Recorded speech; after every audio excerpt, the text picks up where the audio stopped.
Opening scene: the humiliation. Maya Chen stepped through the glass doors of Riverside National Bank, her designer heels clicking confidently against the marble floor. Her tailored black suit, diamond earrings, and leather briefcase spoke of success and power. Yet, within seconds, security guard Jake Thompson blocked her path. "Hold up there, miss," Jake said, his hand moving to his radio. "You lost or something? This ain't the welfare office." Maya's jaw tightened, but she maintained her composure. "Excuse me. I have business here." "Sure you do," Jake smirked, his voice loud enough for other customers to hear. "Listen lady, whatever scheme you're running, take it somewhere else. We don't need your kind causing trouble." The banking hall fell silent. Customers stared. Tellers whispered behind their windows. Manager Tom Willis emerged from his office, nodding approvingly at Jake's actions. "Remove her immediately," Tom ordered coldly, as Jake's rough hands grabbed Maya's arm. She smiled mysteriously. "Big mistake, gentlemen. The biggest mistake of your entire careers." Minutes later, standing outside on the sidewalk, Maya pulled out her phone. Her fingers dialed rapidly as her eyes blazed with determination and justice. The revelation: Maya slid into her black Mercedes, her hands shaking with controlled fury. She speed dialed her assistant Lisa Park. "Lisa, it's done. Execute phase 2 immediately," Maya commanded, her voice ice cold. "Yes, Ms. Chen. The hostile takeover completed at 9 this morning. You now own 51% of Riverside National Bank's shares. The board doesn't know yet." Maya's mind flashed back to 6 months earlier. Her investment firm had been secretly buying up bank shares through multiple shell companies.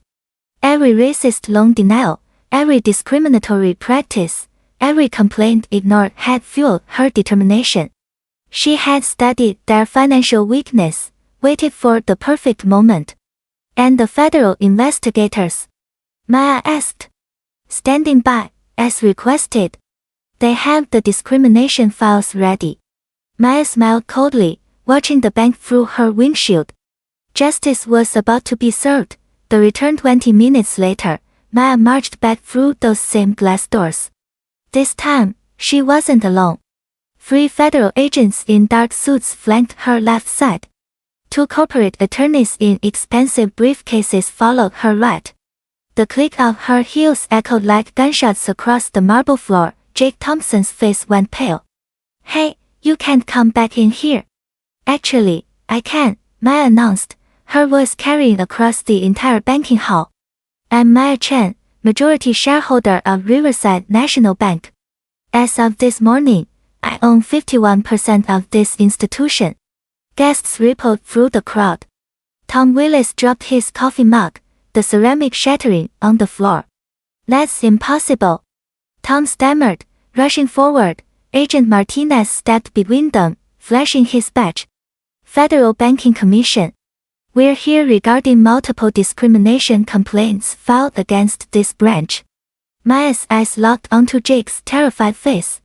"You're fired, effective immediately. Security will escort you out." She turned to Tom Willis. "You're also terminated. Your racist policies end today."